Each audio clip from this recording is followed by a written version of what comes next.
Hello friends, welcome to my channel green house. और आज का हमारा पौधा है गुलाब का पौधा।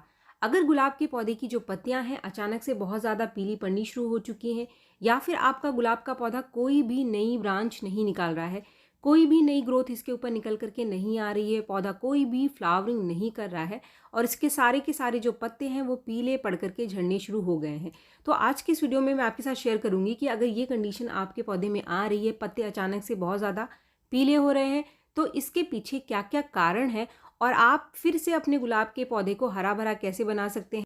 और आपके घर के अंदर ही पाई जाने वाली चीज़ों का इस्तेमाल करके आप अपने गुलाब के पौधे के ऊपर बहुत सारी फ्लावरिंग भी ले सकते हैं। तो फ्रेंड्स, अगर आपके पौधे के जो पत्ते हैं वो अचानक से पीले पड़ने शुरू हो गए हैं, तो इसके पीछे सबसे पहले आपको कारण का पता होना चाहिए, तभी आप उसकी समस्या को ठीक कर सकते हैं। इसका सबसे पहला कारण है कि जिस भी मिट्टी में आपने अपने गुलाब के पौधे को लगाया है वो मिट्टी अच्छी नहीं है। मिट्टी आपने ऐसी इस्तेमाल की है जिसके अंदर आप पानी डालते हैं तो वो बहुत देर तक पानी को अपने अंदर होल्ड करके रखता है, यानी आसानी से ऐसी मिट्टी पानी को नीचे से निकालती नहीं है।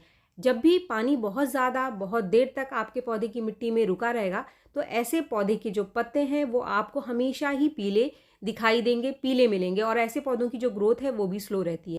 जब भी आप किसी पौधे को रिपोर्ट करते हैं, नए पौधे को घर पर लाकर लगाते हैं, तो उसकी मिट्टी में आप कंपोस्ट ज़रूर मिलाएं, क्योंकि कंपोस्ट मिलाने से पौधे को न्यूट्रिशन भी मिलता है और आगे जाकर जो मिट्टी है वो पानी डालने के बाद जमती नहीं है। कंपोस्ट आप कोई भी ले सकते हैं, चाहे आप वर्मी कंपोस्ट का इस्तेमाल करें या फिर आप गोबर की अच्छे से डिकम्पोज सूखी हुई खाद का इस्तेमाल कर सकते हैं। बिल्कुल चिकनी मिट्टी में आप कभी भी गुलाब के पौधे को ना लगाएं। ऐसी मिट्टी में जब भी आप पानी डालेंगे तो मिट्टी जम जाएगी और पत्ते हमेशा पीले पड़े रहेंगे।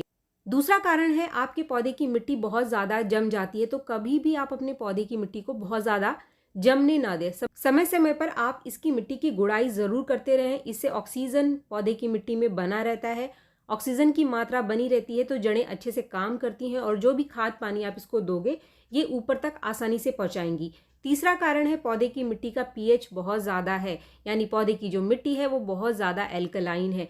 ऐसी मिट्टी में आप चाहे कितना भी खाद देंगे, पौधा कभी भी न्यूट्रिशन को अच्छे से अब्जॉर्व नहीं कर पाता, यानी प्रॉपर तरीके से जड़ें काम नहीं करती हैं।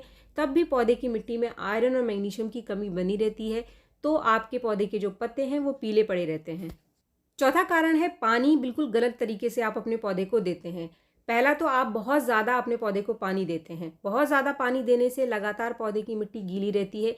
जब भी मिट्टी बहुत ज़्यादा गीली रहती है, ऐसे में भी जड़ें काम नहीं कर पाती हैं ठीक से और इनके अंदर न्यूट्रिशन की कमी बनी रहती है, तो आपके पौधे के जो पत्ते हैं वो पीले हमेशा पड़े रहेंगे।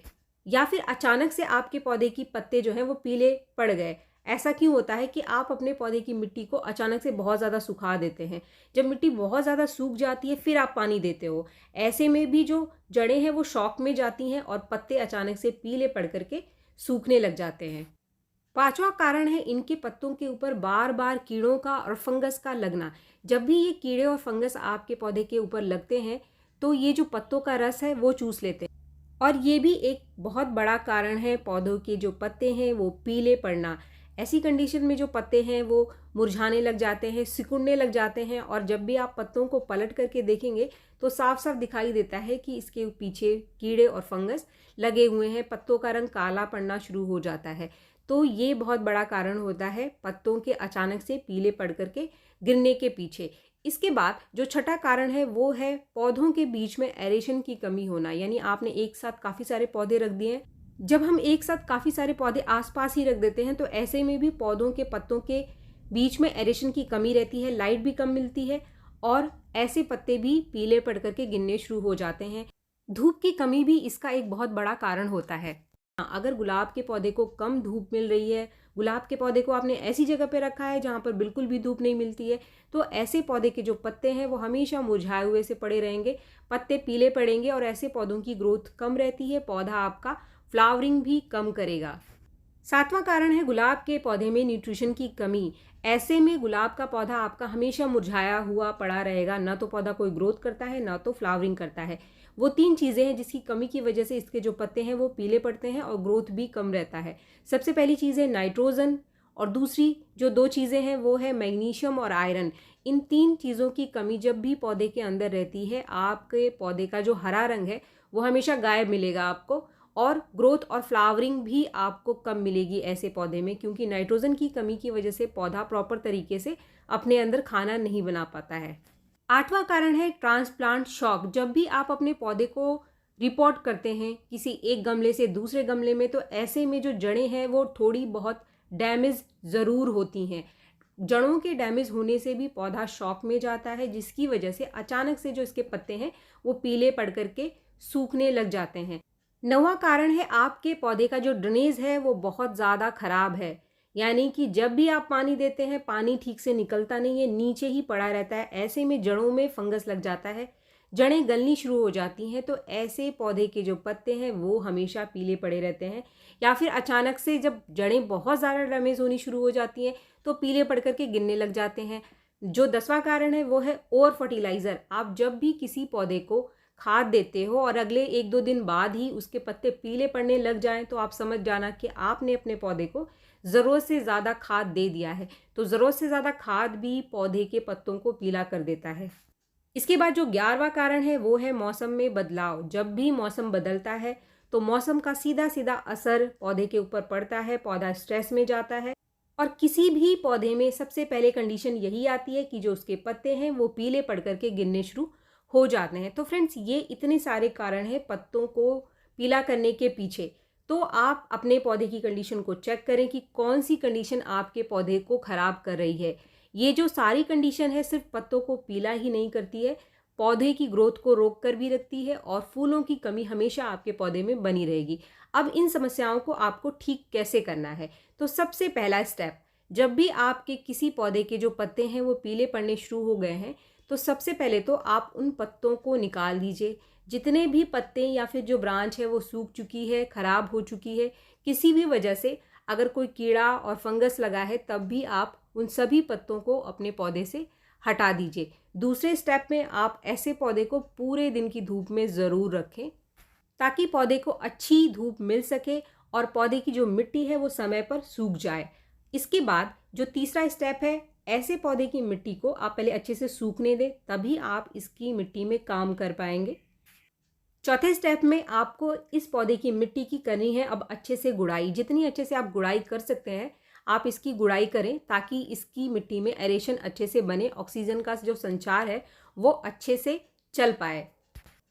5वें स्टेप में आपको इस पौधे की ड्रेनेज ज़रूर चेक करनी है। कोई भी खाद देने से पहले, ट्रीटमेंट करने से पहले आप इसकी ड्रेनेज को ज़रूर चेक कर लें कि आप जब भी पानी इसके अंदर डालते हैं तो पानी नीचे से ज़रूर निकले। मैं ये सारे काम पहले ही कर चुकी हूँ। आप देख सकते हैं कि मिट्टी को भी मैंने काफ़ी अच्छे से सुखा दिया है और इसकी जो ड्रेनेज है वो ठीक है, यानी इसकी ड्रेनेज में कोई भी समस्या नहीं है।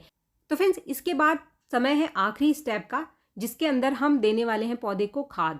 तो खाद आप ऐसा लेंगे जिससे पौधे को अच्छी मात्रा में नाइट्रोजन मिल जाए और इसके साथ ही इसको थोड़ी मात्रा में मैग्नीशियम और आयरन भी मिल जाए। अगर ये तीनों चीज़ें पौधे को मिल जाएंगी तो पौधे की सारी ही समस्या ठीक हो जाएगी। इसके लिए जो सबसे पहली चीज़ मैं ले रही हूँ ये है इस्तेमाल की हुई चाय की पत्ती, जिसको मैंने पहले ही अच्छे से धो करके सुखा करके रख लिया था। ये एक नेचुरल कंपोस्ट का काम करता है और इससे गुलाब के पौधे को भरपूर मात्रा में नाइट्रोजन मिल जाती है। इसमें टैनिक एसिड पाया जाता है जो कि मिट्टी को एसिडिक भी बनाता है। इसके साथ ही इससे पौधे को आयरन और मैग्नीशियम भी मिल जाएगा। लेकिन और भी चीज़ें हम इसके अंदर मिलाने वाले हैं। यहाँ लिया है मैंने 3 चम्मच। मेरे पॉट का साइज़ 12 इंच का है, तो 3 चम्मच इस्तेमाल चाय की पत्ती में ले रही हूँ और इसके साथ ही मैं ले रही हूँ 1 चम्मच सूखी प्याज के छिलकों का पाउडर, जिसको मैंने पहले ही मोटा मोटा पीस लिया था।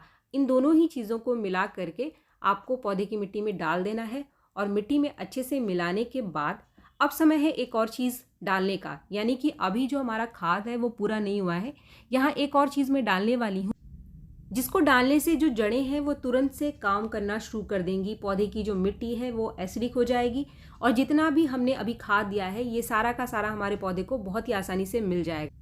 फ्रेंड्स, ये सारी चीज़ें हमें एक साथ एक ही पौधे के अंदर देनी है। तो ये जो सफ़ेद सी चीज़ आप देख रहे हैं ये भी बहुत ही आसानी से आपको आपके घर में ही मिल जाएगा। ये है फिटकरी।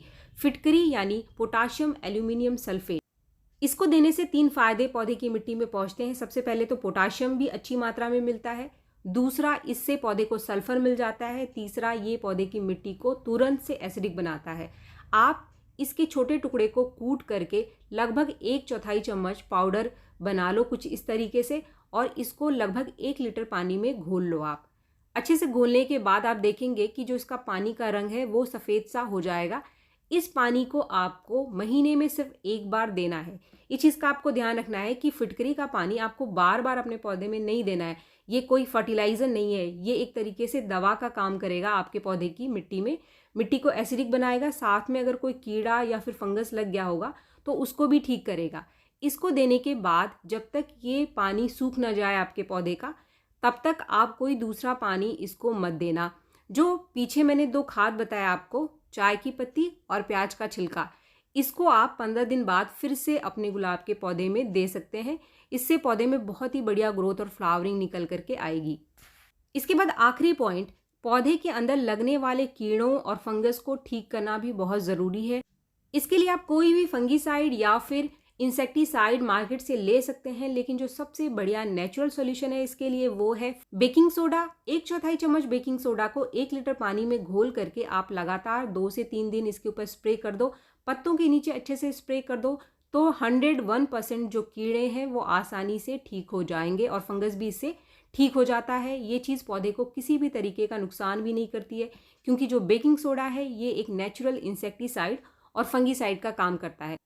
वीडियो अगर आपको पसंद आए तो एक लाइक ज़रूर करें, और मेरे चैनल को आपने अब तक सब्सक्राइब नहीं किया है तो मेरे चैनल को सब्सक्राइब भी ज़रूर कर लें। मिलते हैं मेरे नेक्स्ट वीडियो में, तब तक के लिए थैंक यू।